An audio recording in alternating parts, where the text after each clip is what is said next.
Assalamualaikum warahmatullahi wabarakatuh. Berjumpa lagi di video pembelajaran tentang gerak tari kreasi daerah, yaitu pola lantai gerak tari, kelas 4, muatan SPDB, tema 7, tentunya masih di MLC Channel.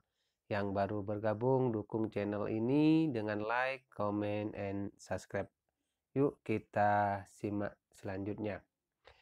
Sebetulnya apa pola lantai tari? Pola lantai tari itu adalah merupakan garis-garis di lantai yang dilalui penari ketika melakukan gerak tari dari perpindahan tempat satu ke tempat lainnya, atau juga garis imajiner yang dilalui oleh penari saat melakukan gerak tari. Pola lantai ini bisa disebut juga dengan garis imajiner. Berikut contoh yang termasuk pola lantai atau kita kenal dengan garis imajiner. Kita mulai dari A. Penari bergerak melalui garis lurus ke depan atau kita kenal dengan vertikal. Yang B adalah penari bergerak melalui garis diagonal dari tengah. Yang C, penari bergerak melalui garis horizontal dari kanan ke kiri ataupun sebaliknya. Berikutnya adalah penari bergerak melalui garis diagonal dari arah pojok ke tengah ataupun sebaliknya. Berikutnya adalah yang E, penari bergerak melalui garis lurus ke depan. Ini bisa juga disebut dengan garis vertikal. Terakhir, yang F, penari bergerak melalui garis lingkaran. Kita lanjut yang kedua. Formasi penari, ini yang A, formasi penari membentuk pola lantai diagonal. Ini penari di sini terdiri dari beberapa penari. Kalau sebelumnya itu adalah hanya terdiri satu penari, ini adalah sudah terdiri beberapa kelompok. Yang kedua, formasi penari membentuk pola lantai segi 5. Yang C, formasi penari membentuk pola lantai garis lurus ke depan atau yang kita kenal vertikal tadi, dari atas ke bawah atau dari depan ke belakang atau sebaliknya, ini disebut vertikal. Berikutnya adalah formasi membentuk pola lantai zigzag. Yang E, formasi membentuk pola lantai lingkaran. Yang terakhir adalah penari bergerak melalui garis diagonal. Kita lanjut berikutnya.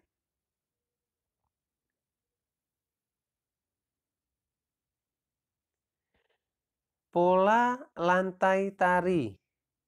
Pola lantai garis ini dapat digambarkan dengan melihat formasi para penari ketika sedang memperagakan tari. Garis imajiner pola lantai bisa dilakukan oleh penari tunggal, berpasangan, ataupun berkelompok, meskipun sebagian besar pola tari dilakukan berkelompok yang dilalui oleh penari saat melakukan gerak tari. Apa sebetulnya fungsi pola lantai ini atau dikenal dengan garis imajiner ini? Yang pertama adalah untuk menata gerakan tari. Yang kedua, membentuk komposisi dalam pertunjukan tarian. Yang ketiga, menciptakan kekompakan antar anggota penari. Yang keempat, tarian disajikan akan lebih indah dan menarik untuk ditonton. Sedangkan tujuan pola lantai, dengan menguasai pola lantai, penari akan lebih mudah melakukan perpindahan gerak, sehingga sang penari akan mengetahui area atau daerah mana yang menjadi wilayah atau area miliknya tanpa harus khawatir mengganggu atau bertabrakan dengan area penari lainnya. Berikut adalah perkembangan pola lantai. atau garis imajiner. Pola lantai terdiri garis lurus yang terbagi atas 3 jenis, yaitu vertikal, horizontal, maupun diagonal. Namun dengan perkembangan zaman yang semakin maju, pola lantai juga mengalami perkembangan, yaitu beberapa pola lantai seperti yang sudah disampaikan sebelumnya, bisa zigzag, juga bisa pun segitiga, segi 4, dan segi 5. Pola lantai melengkung juga mengalami perkembangan, yaitu lingkaran, lengkung ke depan, melengkung ke belakang, ataupun angka 8. Jenis pola lantai. Ini kita bahas jenis pola lantai. Yang pertama adalah pola lantai lurus vertikal. Vertikal memiliki arti lurus memanjang. Pola lantai lurus vertikal berarti pola lantai lurus dan memanjang. Para penari berjumlah lebih dari 1 orang dan akan membentuk formasi lurus baik dari depan ke belakang maupun sebaliknya. Kata kunci dari vertikal ini adalah barisan ini dari belakang dan ke depan atau sebaliknya. Pola lantai jenis ini biasanya digunakan pada tari klasik karena pola lurus memberikan kesan yang sederhana tetapi kuat. Pola lantai melambangkan antara ikatan manusia dengan Tuhannya karena pada dasarnya Tuhan adalah Sang Pencipta kehidupan termasuk menciptakan manusia. Beberapa tarian daerah yang menggunakan pola lantai ini adalah tari serimpi yang berasal dari Jawa Barat, tari yospan dari Papua, tari pasambahan dari Sumatera Barat, dan tari baris cengkedan dari Bali. Berikut contoh pola lantai ini yang sudah tampak pada gambar. Ini yang pertama kita lihat dari sebelah kiri ada tari Saudati Aceh, tari Andong Bengkulu, ada tari Riau, ada tari Tambun dari Bungai, Kalimantan Tengah. Berikutnya adalah yang berupa garis horizontal adalah tari Zaman, yang berupa garis lengkung ke depan ini adalah sekali yang berasal dari Bengkulu. Ini tari sekapur sirih. Berikutnya yang berupa garis lengkung ke depan. Ini yang berasal dari Bali. Berikutnya adalah yang berupa persegi 4. Ini berupa tari piring dari Sumatera Barat. Jenis pola lantai yang kedua adalah pola lantai horizontal. Pola lantai horizontal sebenarnya sama seperti pola lurus vertikal, di mana pola lantai bergaris lurus. Hanya saja pada pola lantai horizontal bentuk barisan dari kiri ke kanan maupun dari kanan ke kiri. Beberapa tarian menggunakan pola lantai horizontal yaitu tari Indang dari Sumatera Barat dan tari Saman dari Aceh. Ada beberapa penafsiran mengenai pola tari horizontal. Pola horizontal disebut melambangkan antara ikatan manusia satu dengan manusia yang lain. Pada dasarnya manusia pasti membutuhkan bantuan dari manusia lainnya.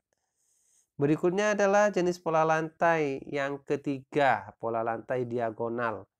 Sesuai dengan namanya, pola lantai diagonal membentuk garis menyudut ke kanan atau ke kiri ataupun sebaliknya. Ini diagonal, mudahnya adalah menyudut.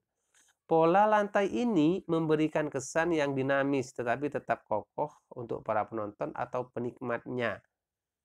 Tarian daerah yang menggunakan pola lantai ini adalah tari ke Sekapur Sirih Jambi, tari Gending Sriwijaya dari Sumatera Selatan, dan dari Pendet dari Bali.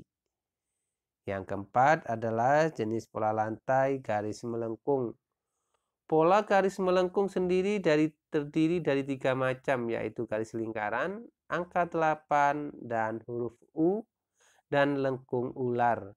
Pola garis yang melengkung akan memberikan kesan yang lembut tetapi lemah. Tarian rakyat dan tarian tradisional banyak yang menggunakan pola jenis ini. Misalkan tari Mak Badong dari Toraja dari Sulawesi Utara. Berikutnya adalah tari piring dari Sumatera Barat dan tari randai dari Sumatera Barat. Berikut yang terakhir adalah tari tradisional dan kreasi baru. Untuk tari tradisional ini sudah hampir wilayah Indonesia, setiap provinsi memiliki tari tradisional.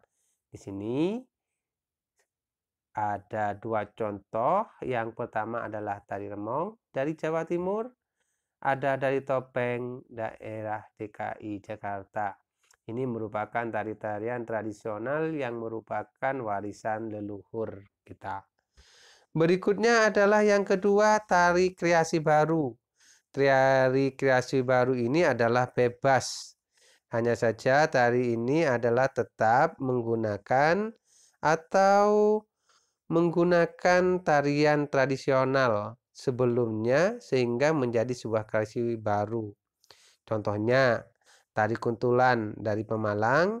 Yang kedua, tari merak dari Jawa Barat. Bagaimana? Sudah paham tentang gerak tari atau pola tari atau kita sebut dengan tari kreasi terakhir, tari tradisional dan kreasi baru. Terima kasih. Mudah-mudahan bermanfaat. Berjumpa lagi di video selanjutnya.